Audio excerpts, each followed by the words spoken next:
Assalamualaikum warahmatullahi wabarakatuh. Eh, Ketemu lagi di pertemuan ini. Nah, pertemuan kali ini kita akan ngebahas tentang komponen aktif dan komponen pasif. Nah, terlebih dahulu saya akan bahas tentang komponen pasif.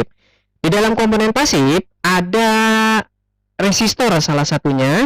Nah, resistor ini adalah komponen elektronika pasif yang berfungsi untuk menghambat dan mengatur arus listrik dalam suatu rangkaian elektronika. Nah, satuan nilainya adalah ohmmeter. Nah, ini komponen-komponen yang termasuk dalam keluarga resistor, di antaranya seperti resistor yang tetap, nilainya tetap maksudnya ya. Terus resistor yang dapat diatur hambatannya, variabel resistor atau potensiometer. Terus LDR, nah ini yang bersifat dari cahaya nih, light dependent resistor. Terus ada thermostat atau PTC dan NTC, ini salah satunya. Nah, itu adalah keluarga dari resistor. Selanjutnya untuk komponen pasif ada kapasitor. Nah, kapasitor di sini itu bisa dibilang kondensator, komponen elektronika pasif yang dapat menyimpan muatan listrik dalam waktu sementara, jelas ya. Dengan satuan kapasitasnya adalah farad.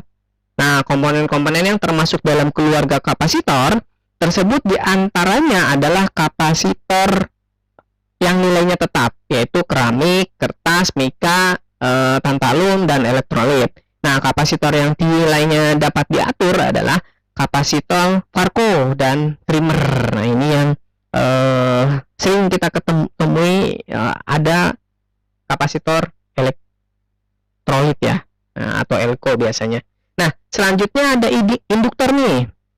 Nah, induktor atau yang sering kita kenal dengan koil, adalah komponen elektronika pasif yang terdiri dari susunan lilitan kawat yang membentuk sebuah kumparan. Induktor akan menimbulkan medan magnet saat dialiri arus listrik, jelas ya. Jadi akan timbul tuh medan magnetnya ketika kita aliri arus listrik. Satuan induktansi pada induktor adalah Henry. Nah, ini nama penemunya nih. Jadi dibuatlah satuannya Henry. Komponen-komponen yang termasuk dalam keluarga induktor diantaranya seperti air core induktor, iron core induktor, terus laminated nih. Yang laminated yang paling aman itu, jadi si lapisannya ada laminatingnya. Nah, walaupun nggak dibungkus dengan kabel, nah dia ada tipis ya. Nah, itu yang sering digunakan di transport motor biasanya. Oke, nah itu untuk komponen-komponen pasif. Selanjutnya kita akan masuk ke dalam komponen aktif. Nah, di dalam komponen aktif itu sebenarnya apa sih, gitu kan? Ada yang jenis komponen elektronika yang memerlukan arus eksternal, nah, untuk dapat beroperasi. Nah, sebaliknya dari komponen aktif, komponen pasif. Nah, kalau komponen pasif tidak memerlukan arus eksternal, gitu ya, untuk biar bisa dapat beroperasi. Nah, komponen aktif dengan kata lain, komponen elektronika hanya aktif berfungsi apabila mendapatkan sumber arus listrik dari luar. Nah, komponen-komponen elektronika yang digolongkan sebagai komponen aktif adalah dioda, transistor, dan IC atau integrated circuit yang terbuat dari bahan semikonduktor seperti silikon, germanium, selenium, dan metal oksida. Nah, saat ini kita bahas dulu mengenai dioda. Nah, dioda ini panjang banget kalau kita bahas ya. Ada beberapa tipe dioda. Oke, ini pengertian secara umum. Dioda adalah komponen elektronika aktif yang berfungsi untuk menghantarkan arus listrik ke satu arah dan menghambat arus listrik dari arah sebaliknya. Nah, dengan kata sederhana adalah penyarah arus dari arus AC menjadi arus DC. Nah, dioda terdiri dari dua elektroda, yaitu anoda dan katoda. Nah, yang termasuk dalam keluarga dioda diantaranya seperti LED, light emitting dioda, nah itu yang ngeluarin cahaya ya. Terus DAC, terus dioda Zener, dioda penyarah, dioda foto dioda ya. Ya, terus dioda Schottky, terus dioda tunnel, dan dioda laser.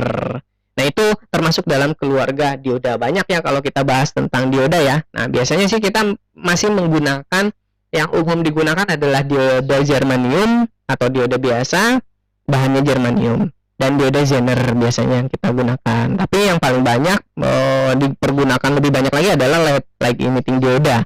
Jadi dioda yang menghasilkan nanti cahaya gitu ya.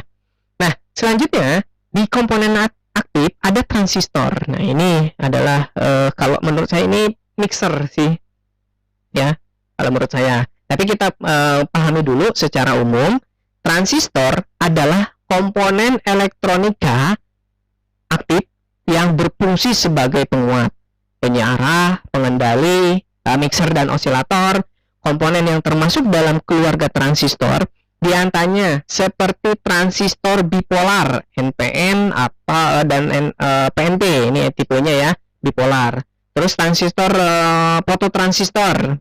Nah, terus triage, MOSFET, nah itu termasuk transistor. Terus ZIPIT, terus ada UZT, transistor UZT. Oke, nanti lebih jelasnya kita bahas mengenai komponen-komponen ini ketika sudah memasuki pertemuan selanjutnya ya. Nah, lalu ada lagi di komponen aktif itu IC atau integrated circuit. Nah, ini biasanya dipergunakan kalau di microcontroller atau di praktikum jaringan praktikum elektronika, biasanya ini digunakan untuk pengendali. Nah, kita bahas atau pengertian dasarnya, integrated circuit atau IC sering disingkat dengan IC ya. Nah, adalah komponen elektronika aktif yang terdiri dari gabungan bahkan ratusan atau jutaan transistor. Resistor dan komponen lainnya yang diintegrasikan menjadi sebuah rangkaian elektronika dalam sebuah kemasan kecil berdasarkan fungsinya. Nih, IC dapat dikelompokkan lagi menjadi IC beberapa kelompok ya. Yang pertama IC pewaktu, bisa disebut timer, biasanya ini N555 yang terkenal. Terus IC komparator, nah pembanding, misalkan kita buat dari sensor, kita punya sensor analog, nah kita mau bandingkan, nah ini ya bisa jadi komparator. Terus IC logik ya, atau gerbang logika, terus IC switching, pengendali, dan IC amplifier, penguat. Nah, ini penguat tegangan amplifier, biasa dipergunakan untuk audio. Nah, itu seluruh komponen